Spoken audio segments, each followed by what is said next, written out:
తెలంగాణలో కాంగ్రెస్ ప్రభుత్వ పాలన అనగానే గుర్తొస్తున్న వాటిలో హైడ్రా ఒకటి. ఇందాక మీరు కూడా అన్నారు హైదరాబాద్ అనగానే కట్టడాలు కాదు కూల్చివేతలు గుర్తొస్తున్నాయని. హైడ్రా పనితీరు మీద మీ అభిప్రాయం ఏంటి? ముందేమో జేసీపీలు చూస్తుంటే కట్టడానికి జేసీపీలు వాడుతున్నారు అన్న ఉద్దేశం ఉంది. ఇప్పుడు జేసీపీలు ఎక్కడ కనిపించినా కూడా ఏడగూలగొట్టడానికి వస్తున్నారు అన్న పరిస్థితులకి ప్రజలని భయపెట్టించే ప్రయత్నం అయితే చేస్తున్నారు.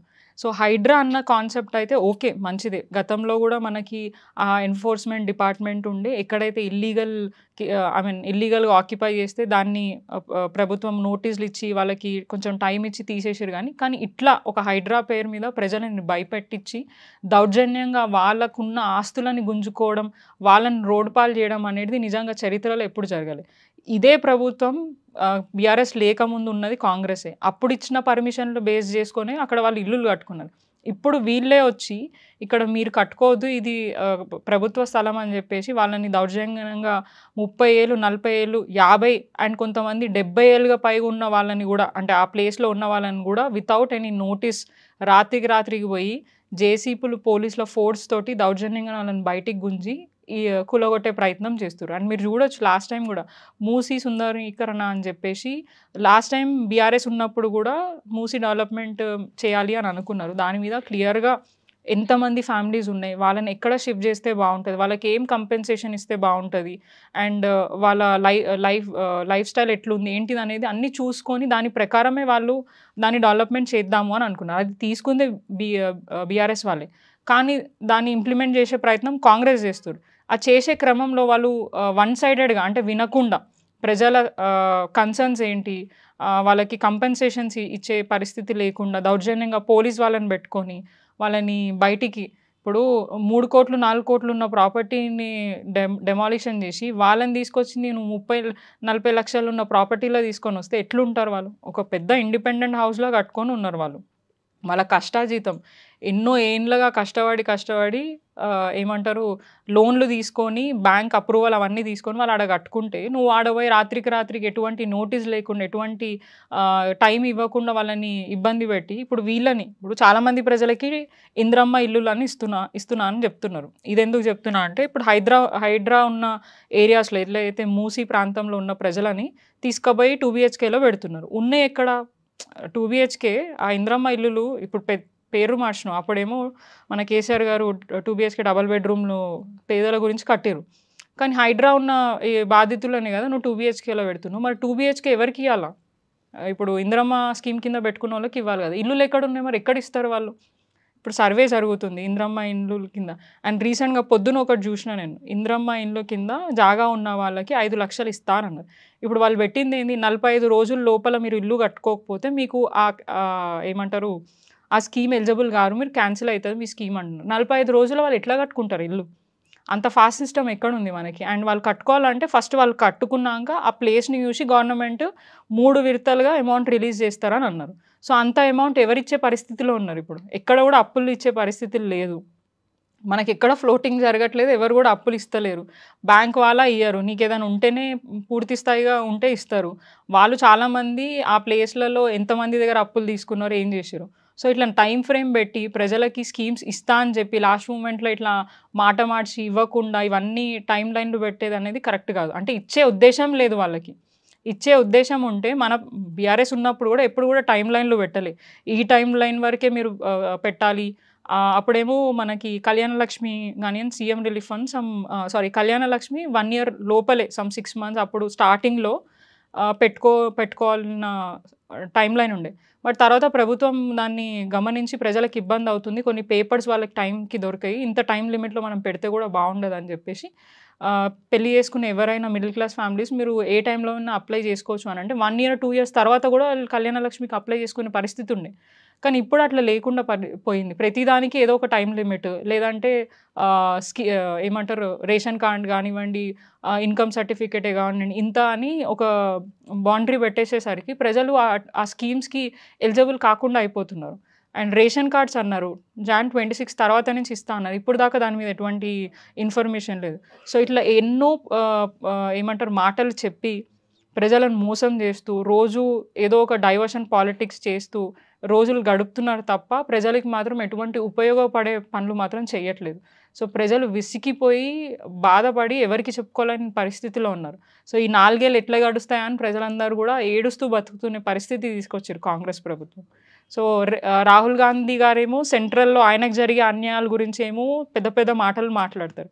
కానీ తెలంగాణ రాష్ట్రంలో ప్రజలందరూ ఇంత ఇబ్బంది పడుతున్నారు. అంటే ఏమంటారు, ఆ రెడ్ బుక్ పట్టుకొని, ఆ కాన్స్టిట్యూషన్ బుక్ పట్టుకొని రాజ్యాంగంలో ఇట్లుంది అట్లుందని, మళ్ళీ రాజ్యాంగంలో ఉన్న పేదల స్వేచ్ఛని మీ ప్రభుత్వం ఇక్కడ ఇబ్బంది పెడుతున్నారు కదా, మరి అదెందుకు కనిపించట్లేదు? సో ఇక్కడ ఒక తీరు, అక్కడ ఒక తీరులాగా మారిపోయింది. సో రాహుల్ గాంధీ గారు ఇవన్నిటి కూడా తెలుసుకోవాలి. కనీసం మనకు అర్థం కాకపోతే ఒక ట్రాన్స్లేషన్ని పెట్టుకొని ఏం జరుగుతుంది తెలంగాణలో, రేవంత్ రెడ్డి నాకు అన్ని అబద్ధాలు చెప్పి నన్ను ఏమంటారు మ్యాజిక్ చేసే ప్రయత్నం చేస్తున్నట్టున్నాడు, కొంచెం నువ్వైనా చెప్పు అని చెప్పి కనీసం ఒక టైం తీసుకొని కూర్చొని తెలంగాణ ప్రజలు ఎంత సఫర్ అవుతున్నారో చూడాలని నేను మీ ద్వారా రిక్వెస్ట్ చేస్తున్నా. ఎందుకంటే ఎలక్షన్ల టైంలో వచ్చి ప్రామిస్ చేసింది నువ్వే. నీ మాట మీదగా మీకున్న క్రెడిబిలిటీ, రాహుల్ గాంధీ గారు, మన రాజీవ్ గాంధీ, ఇందిరాగాంధీ గారి మీద ప్రేమతోటి మళ్ళీ కాంగ్రెస్ పార్టీని వాళ్ళు గెలిపించుకున్నారు.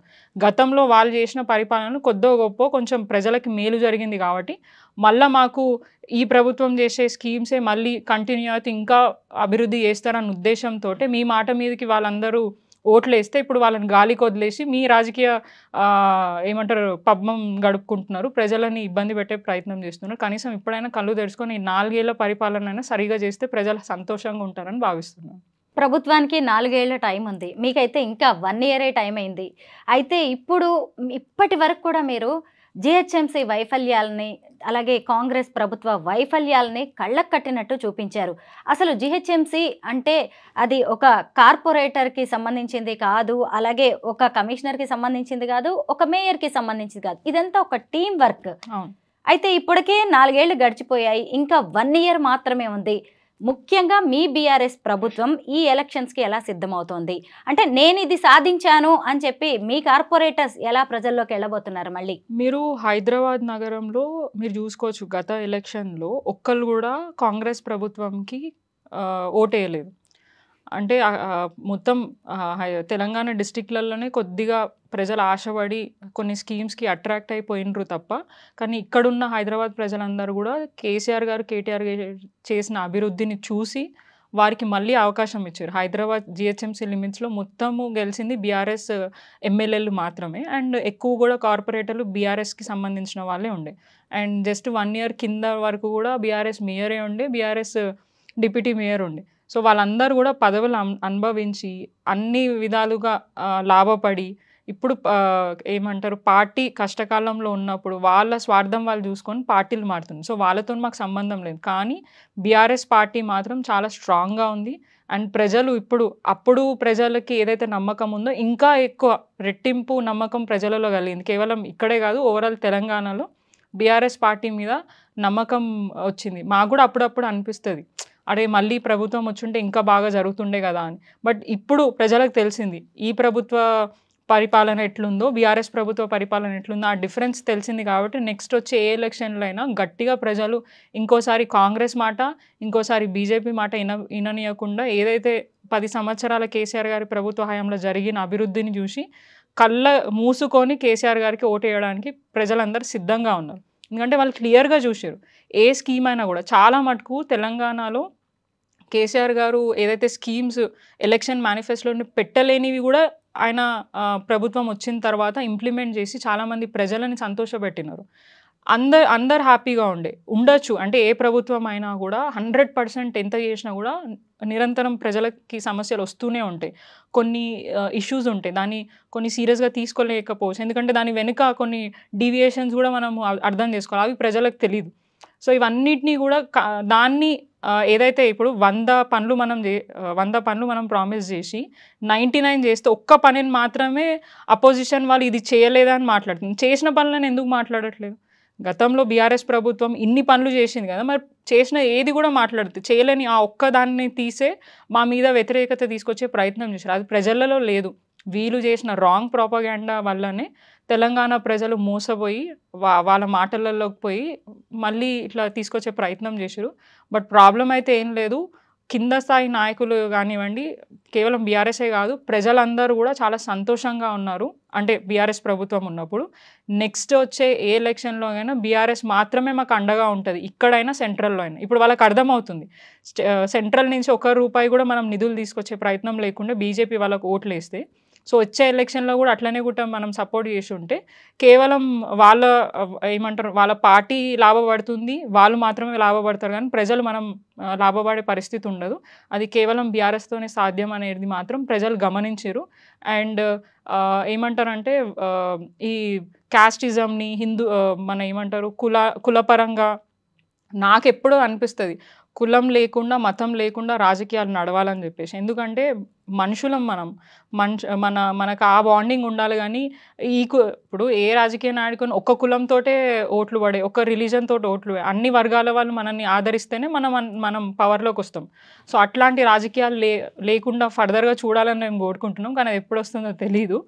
బట్ ఓవరాల్గా మాత్రం ప్రజలు బీఆర్ఎస్ని, కేసీఆర్ గారిని గట్టిగా కోరుకుంటున్నారు. అండ్ కేసీఆర్ గారి సైలెన్స్ని ఎవరు తట్టుకోలేకపోతున్నారు. కేసీఆర్ గారు వచ్చి మాట్లాడితే మా సమస్యలన్నీ తీరుతాయని చెప్పేసి ప్రజలందరూ భావిస్తున్నారు. డెఫినెట్గా కేసీఆర్ గారు వచ్చి ప్రజలకి ఏదైతే సమస్యలు ఫేస్ చేస్తున్నారో వాటి మీద పోరాడే ప్రయత్నం నెక్స్ట్ వచ్చే ఎలక్షన్స్ అనే కాదు ఓవరాల్గా. ఎందుకంటే మనం ఎప్పుడు అంటాం, మేమైనా మీరు ప్రశ్నిస్తారు, వాళ్ళు వచ్చి మొన్ననే కదా, వాళ్ళని ఇప్పుడే ఇబ్బంది పెడితే ఎట్లా అని చెప్పేసి ప్రతి ఒక్కరు మాట్లాడతారు. సో ఆ టైం గురించి వెయిట్ చేశారు, ఇప్పుడు ఊరుకునే ప్రయత్నం లేదు. మొన్న కేసీఆర్ గారు అన్నట్టు ఖచ్చితంగా ప్రజా సమస్యల మీద మేము పోరాడుతూనే ఉంటాం. అండ్ మా మీద ఎన్ని కేసులు పెట్టినా కూడా ఇబ్బంది పడము. ఎందుకంటే కాంగ్రెస్ పార్టీలో ఇదొకటి ట్రెండ్ లాగా అయిపోయింది, ఎవరు వాళ్ళని క్వశ్చన్ చేస్తే వాళ్ళ మీద కేసులు పెడతారు. కానీ వాళ్ళ సైడ్ నుంచి మాకేమైనా ఇబ్బంది అయ్యి వాళ్ళ మీద మేము కేసులు పెడితే వాళ్ళ మీద ఎఫ్ఐఆర్లు కావు. వన్ సైడెడ్గా రూలింగ్ నడుస్తుంది. అండ్ ప్రజలు, డిపార్ట్మెంట్, ఆఫీసర్స్ అందరూ కూడా అర్థం చేసుకోవాలి, ప్రభుత్వాలు వస్తూ పోతూ ఉంటాయి. మీ డ్యూటీస్ని మీరు సక్రమంగా నిర్వహిస్తే అన్ని వర్గాల ప్రజలు బాగుంటారు. కేవలం ఒక వ్యక్తిని ఏమంటారు ఎంకరేజ్ చేయాలను ప్రసన్నం చేసుకోవాలని చెప్పేసి పని చేస్తే రేపటి రోజున మీకు కూడా ఫ్యూచర్ ఉండకుండా పోతుంది. అది దృష్టిలో పెట్టుకొని ప్రజలందరూ, ప్రభుత్వాలు కూడా పనిచేస్తే బాగుంటుందని నా ఉద్దేశం.